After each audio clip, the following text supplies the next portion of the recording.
독일은 겨울에 날씨도 구리고 굉장히 춥다.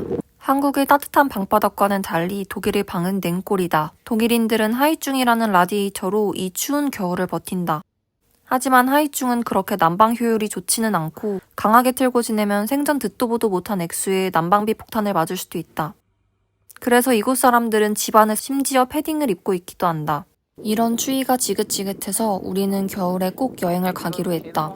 그리고 우리는 비행기표와 물가가 가장 저렴했던 포르투갈로 떠났다.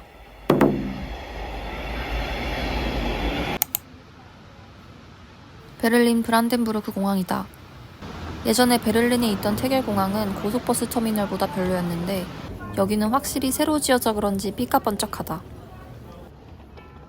천장에 걸린 멋진 작업을 보고 자본주의에 찌들은 미대생들은 저런 거 의뢰받아서 만든 작가는 도대체 얼마를 받았을까? 그런 이야기를 나누면서 게이트로 향한다.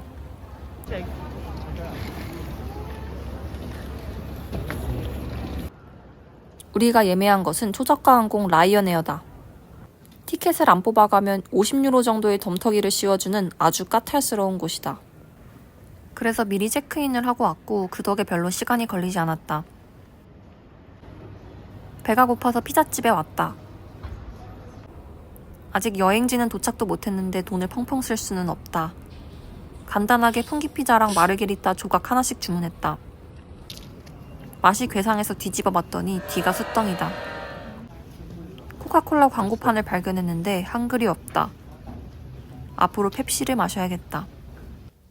탑승 수속이 얼렁뚱땅 허술하게 진행되었는데 이게 이유안에서 이동하기 때문에 허술한 건지 저가항공은 원래 이런 건지 잘 모르겠다. 저가항공의 특징은 사람이 콩나물시루처럼 빽빽하고 비행 내내 광고가 계속된다는 것이다. 기장이 스피커로 뭐라고 해서 난기류라도 만났나 했더니 복권을 사라는 이야기다. 비행기 값이 2명 왕복 18만원이니까 그러려니 한다.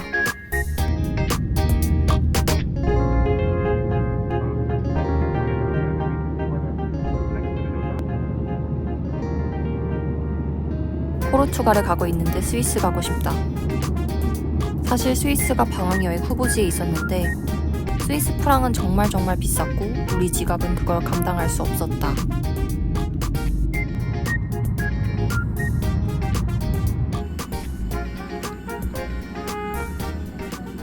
남주야? 스타벅스. 드디어 리스본이다. 확실히 공기가 따뜻한 것이 독일이랑 다르다. 아직 멀었어. 우버가 굉장히 저렴해서 독일에 비해 3분의 1 가격 정도밖에 되지 않는다. 포르투갈 물가가 싸다더니 진짜였다. 남주야? 숙소 앞인데 호스트가 오지 않는다. 배가 고파 죽겠다. 하지만 지각한 호스트는 천사였다. 미안하다고 웰컴 와인과 여러 가지 선물을 들고 왔고 누굴? 여기저기 로컬 식당을 마구 추천해줬다. 진짜 너무 좋아. 이 미친 날씨. 너무 따뜻해. 근데 약간 서늘해진다. 그치? 3월의 포르투갈은 날씨가 별로라 비수기라는데 이상하게 날씨가 좋다. 집에서 보이는 대서양 뷰가 미쳐버렸다. 우리의 첫 대서양 구경이다. 집 시설들도 꽤 마음에 든다. 저녁을 먹으러 나와서 느낀 것. 포르투갈은 밤거리가 밝다. 독일은 왜인지 가로등도 다 어두침침하고 숫자도 많지 않다. 범죄가 벌어져도 절대 모를 분위기랄까? 로컬이 추천해준 식당은 노상 느낌이다. 소개 소개 한번 해줘. 여기는 호스트님이 소개해주신 완전 정통 로컬. 포르투갈식 로컬. 실내도 있었지만 우리는 밖에 앉았다. 유럽 생활 2년차 정도 되면 밖에 앉는 것이 더 간지가 난다는 사실을 깨닫는다. 손님이 별로 없는 게 약간 쎄했으나 메뉴판을 보니 의심이 바로 날아간다. 너무 저렴하고 독일에는 없는 해산물이 가득하다. 포르투갈어를 전혀 못하지만 상관없다. 다행히도 밑에 영어가 있다. 의무교육이 힘을 발휘할 때는 이럴 때다. 와인을 시켰으니 장동건을 따라해본다. 물 같아 진짜. 음료 같아. 그러니까 탄산 하나도 없고 당연한 거. 와인이 물 같다. 정확히 말하면 포도의 상쾌함과 달콤함만 물에 녹인 맛이다. 알코올 쓰레기인 원세도 마셔보더니 그냥 포도물 같다고 술술 마신다. 술을 좋아하는 사람이 오면 큰일 날 나라다. 우리의 포르투갈 여행에서 가장 큰 목표는 해산물을 배 터지게 먹는 것이다. 독일에서 파는 냉동 새우 쪼가리 따위가 아니라 진짜 찐 해산물을 먹고 싶었다. 드디어 생선 요리가 나왔다. 그냥 구운 생선과 감자다. 하지만 독일이라는 생선 불모지에서 온 우리는 이걸 먹고 싶었다.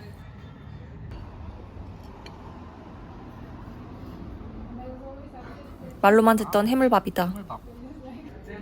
포르투갈을 다녀온 모든 유튜버와 블로거들이 해물밥을 항상 먹길래 시켜봤는데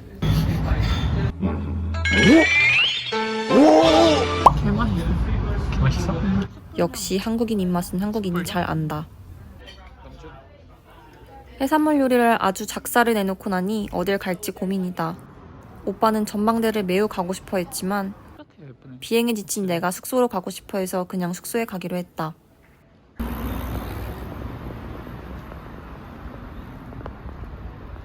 숙소에 가는 길에 어딘가에서 노래가락 소리가 들려왔다.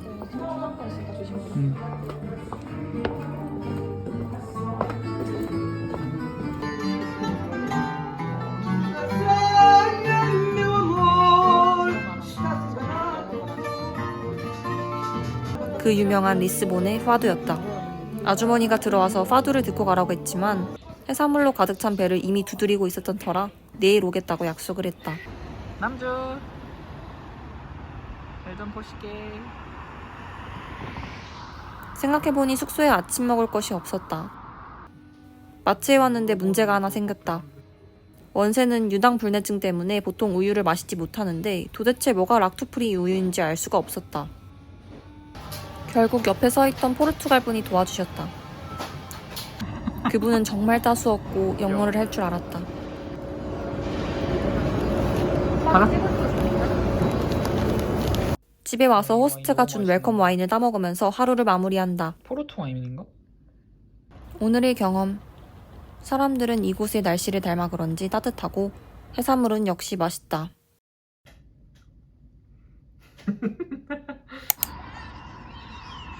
일출을 보려고 아침 일찍 일어났다.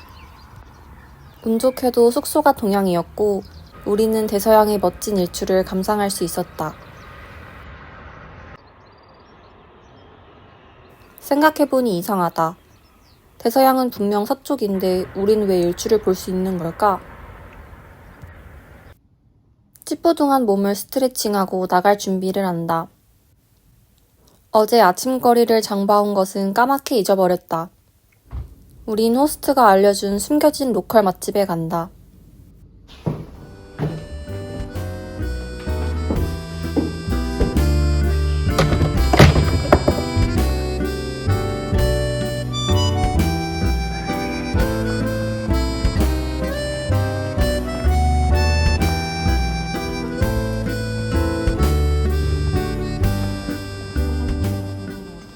골목길 곳곳에 숨은 멋진 아줄레주 타일과 동네 멍멍이들을 구경하다 보면 숨겨진 에그타르트 맛집에 도착한다.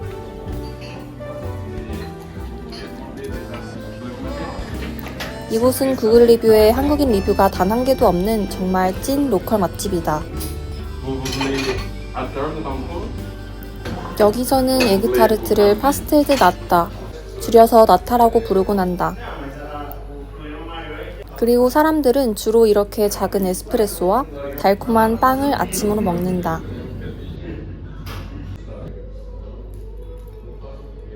엄청 바삭하다. 작게만. 어때? 나도 그랬어. 나도 클래스야? 한국에서 먹던 에그타르트는 비교. 에그타르트가 아니었어. 그래서 레이어가 살아있어.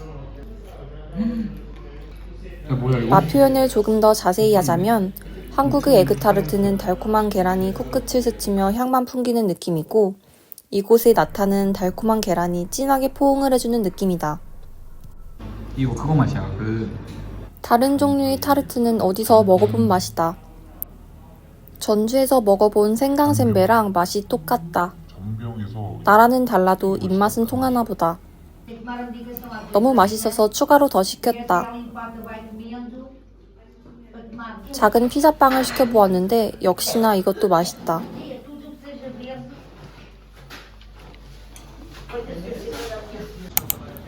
리스본은 정말 언덕이 많다. 어딘가를 가려면 계속 오르막길을 타야 한다. 뭔가 의미를 알 것 같은 심오한 벽화를 지나면 가쁜 숨을 고를 수 있는 전망대에 도착한다.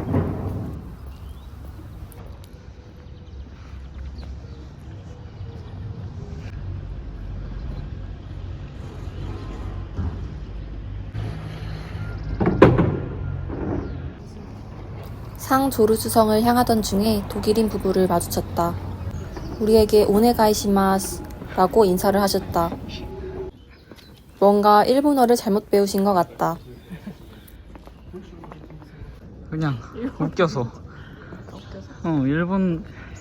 일본어인데 나는 뭐 건니치와 이런 게 나올 줄 알았는데.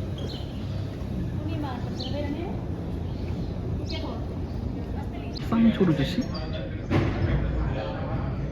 상조르주 성은 리스본에서 전망이 가장 좋기로 소문나 있지만 입장료가 있다. 1인당 10유로로 아쉽게도 학생 할인은 없었다.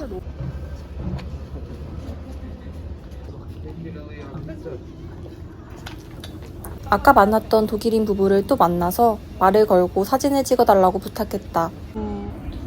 두 분 모두 굉장히 성격이 좋으셨고 우리를 끝까지 일본인이라고 믿고 계셨다. 나중에 꼭 교토를 가고 싶다고 하면서 껄껄 웃으셨는데 어쩌다 보니 우리가 한국인이라고 말할 타이밍을 놓쳤다. 우리는 아마 친절하고 독일어를 좀 하는 일본인으로 기억될 것 같다. 근데 우리를 끝까지 일본인으로 알고 계셔. 슬프다. 한국인이라고 알려줘야 되는데. 갑자기 공작이 등장했다. 사람을 전혀 무서워하지 않고 옆을 쓱쓱 지나다닌다. 오! 올라왔어! 놀래라. 열심히 돌아다니다 보니 암컷 공작도 있다. 무슨 비둘기 마냥 성 주변에 공작들이 널려 있는 게 신기하다. 왜 이런 데서 피고 있냐, 근데? 주변이 너무 안 예쁜데? 얘네한테 피는 거지. 날 좀 뭐. 엉뚱한 곳에서 본인을 뽐내는 친구도 있다. 날 좀 봐라 이거지? 암컷들은 수컷들을 잘 쳐다보지 않는다. 과시하는 거 아닐까? 얘네들도 뻘쭘함을 아는 걸까? 괜시리 벽을 보고 몸을 흔든다. 그게 재밌어 보였는지 원새도 자켓을 펼치고 구애의 춤을 따라해본다. 됐어, 일로 와. 자, 카라킨난도 중세성으로 입장하는 정복자. 거대한 성으로 입장할 때는 영주가 되어보는 상상을 하면 재밌다. 원새는 역할놀이에 한창 몰입해 있다. 사실 성 구경이 별게 없기 때문에 이렇게 놀아야 재밌다. 적군이 옵니다.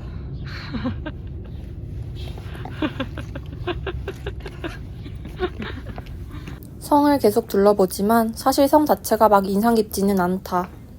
볼 게 별로 없으니 그냥 서로를 많이 찍어줬다. 그래.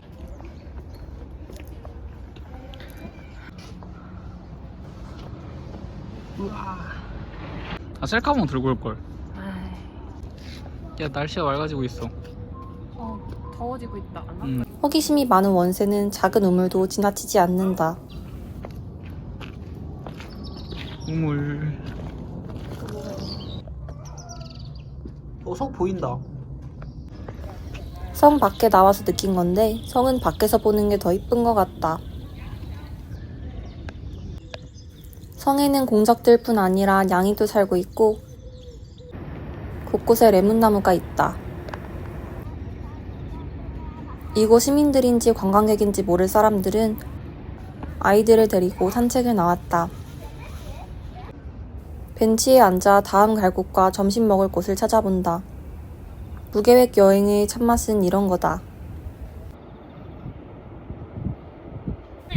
날씨가 맑고 해가 나와서 따뜻할 줄 알았는데 좀 춥다.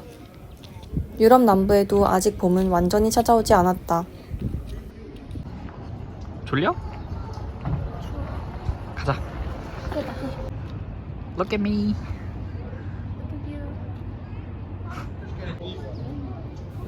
어느새 사람이 굉장히 많아졌다. 밖에 나와보니 매표소 줄이 정말 길다.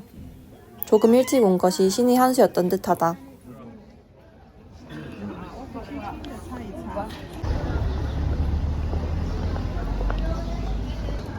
이번에는 쭉쭉 내리막길이다. 정말 끝도 없는 내리막길에 지친 우리는 걷기를 포기하고 엘리베이터와 지하철을 탔다. 맞는 것 같은데? 일로 내리는 건가?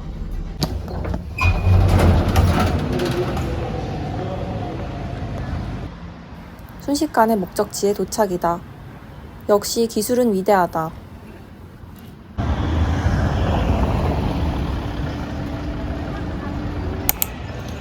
오전 일정의 마지막, 카르모 수도원이다. 금방 주는 거 같지?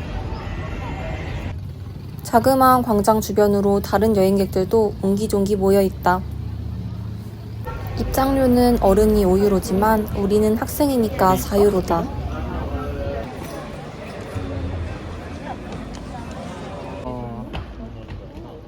카르모 수도원은 1755년의 리스본 대지진으로 인해 천장이 유실되었지만 웅장한 기둥과 뼈대만으로도 보는 이의 시야를 압도했다.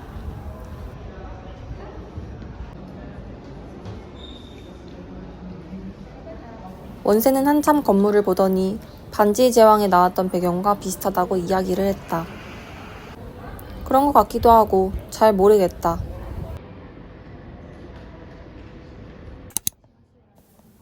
유럽의 여느 성당과 다름없이 내부에는 갖가지 유물들이 있다. 심지어 미라도 있다.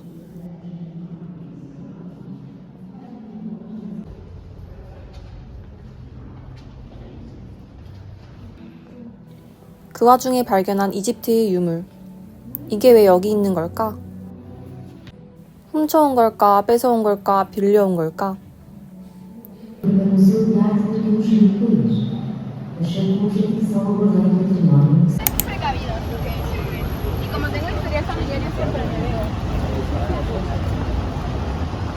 열심히 걷다 보니 호시우역 광장까지 나왔다.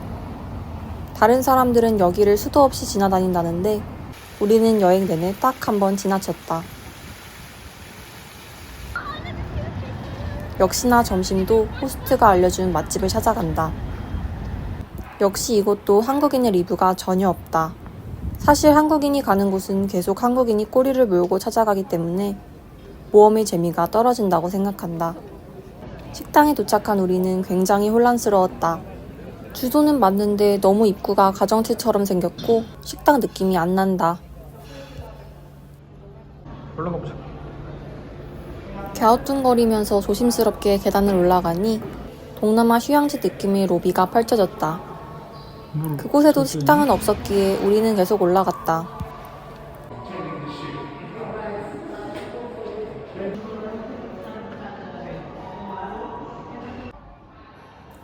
너무나 고요한 로비. 딱 한 테이블 손님이 앉은 방. 잘못 왔나 싶어서 돌아 나가려 하니 웨이터가 아무데나 앉으라고 한다. 식당이 맞긴 맞나 보다. 메뉴판을 보니 지역 특산물로 만든 점심 특선이 있길래 시켰다.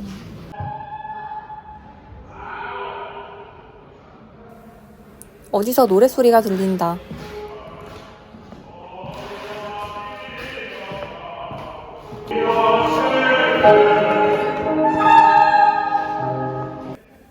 다른 방에서 어떤 여자분이 성악을 배우고 있다. 남자분 목소리가 끝내준다.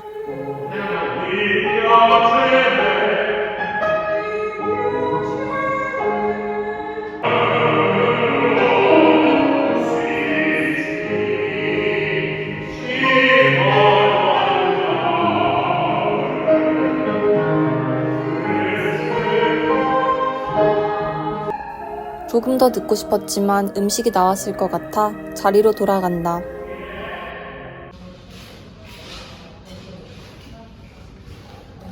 뭔가 생각했던 것들과는 다른 음식들이 나왔다. 이와 오렌지라니. 낯설다. 계란인데? 이게 생선인가? 생선. 대박. 진짜 맛있는 냄새 진짜 맛있어. 냄새도 우린 용감한 여행자이므로 도전해본다. 무슨 맛이야? 파전. 파전? 해물파전. 해물파전 맛이라고? 제육 느낌이 고기 옆에 놓인 오믈렛처럼 생긴 것은 파전 맛이었고, 그래서 이상하게 아주 한국적인 맛이 난다. 생소하지만 오렌지를 고기 위에 뿌려본다. 기름진 맛을 잡아주는 상큼한 느낌이다.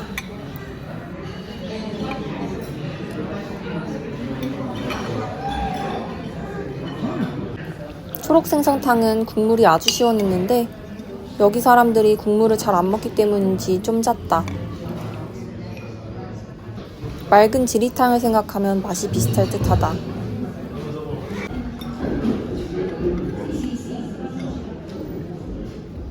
약간 사르르 사라지는 게 아니라 쫄깃쫄깃한 느낌. 맞아, 쫄깃쫄깃. 너무 맛있어. 점심은 대성공. 접시가 아주 깨끗하다. 이곳은 정말 맛집이었는지 우리가 일어날 즈음에는 자리가 거의 다 차 있었다.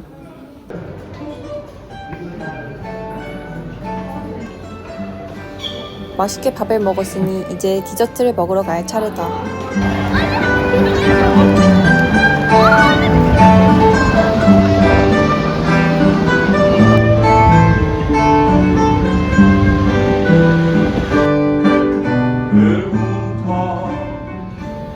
후식은 역시 에그타르트다. 한국인에게 가장 유명한 만타게리아에 왔다.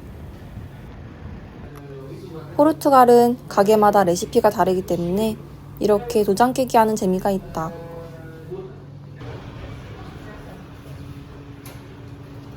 관광객에 대처하는 프로페셔널함이 돋보인다. 한참 언덕을 걸어 내려와서 해변가에 왔다.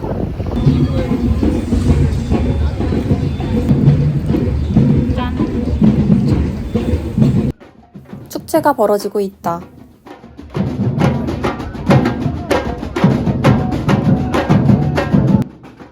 다 함께 북을 치고 사람들이 주변에서 춤을 추며 음악을 즐긴다. 우리가 남부에 있다는 것이 피부에 와닿는다.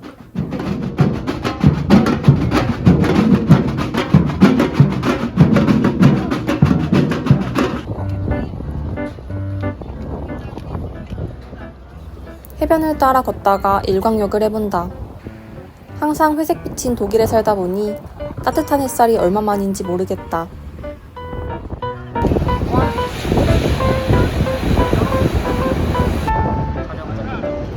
점점 지치기 시작했다. 아침 일찍부터 시작하는 일정이 집돌이 집순이에게는 무리인가 보다.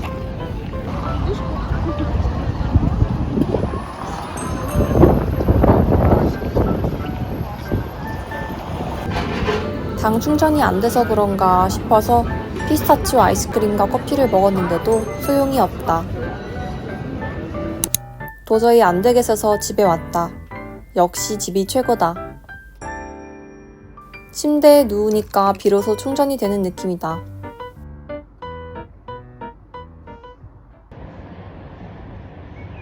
깜빡 자고 일어났더니 해가 져버렸다. 오늘의 마지막 코스로 미식가 친구 큐가 추천해준 레스토랑으로 출발한다.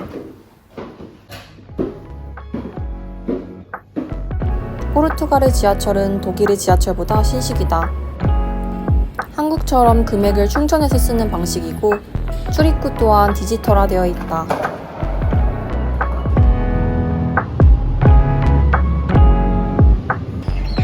끝도 없는 에스컬레이터를 올라가는데도 또다시 등반이다.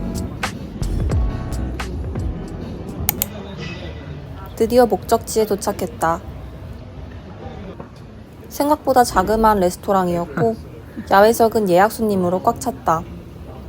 예약을 하지 않았다면 아마도 자리가 없었을 것 같다. 우리는 문어 요리와 대구 요리를 시켰다. 확실히 유명한 곳이라 그런지 가격대가 지금까지 먹었던 곳들과는 다르다. 할아버지 웨이터분이 화이트 와인을 따라주자마자 비가 조금씩 오기 시작했다.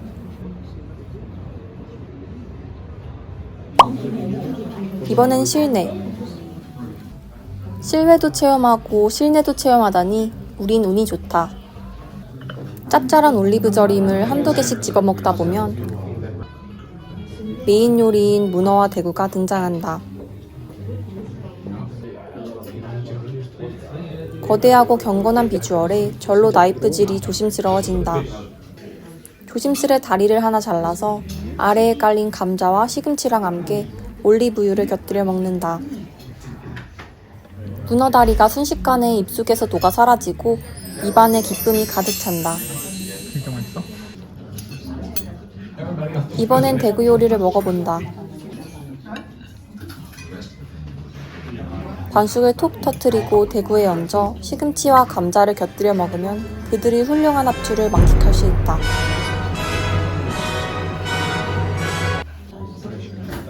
감자와 시금치가 이렇게 맛있을 일인가? 우리는 지금까지 강원도 감자랑 독일 감자가 최고라고 생각했다. 짧은 식견을 가졌던 과거를 반성해본다. 아, 예쁘게 못 뜨는데. 그 많던 음식을 거의 다 먹었다. 진짜 배불러 터질 것 같은데 너무 맛있어서 억지로 밀어 넣었다. 그리고 나온 조망만한 소중한 디저트. 근데 혹시 괜히 매우 맛있었지만 너무 작아서 증발해버렸다.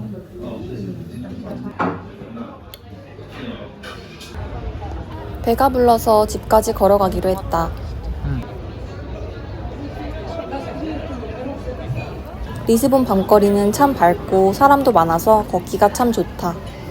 지나가던 트램을 마주쳤다. 원래 살던 곳에서 계속 트램을 타다 보니 딱히 타야겠다는 생각은 들지 않는다. 집에 가다가 부둣가에서 야외 클럽을 발견했다. 저분들 맞아기 전에 아, 뭐야? 어디 페스티벌에 온 것처럼 모두가 음악에 취해서 강남의 댄스 파티 중이다.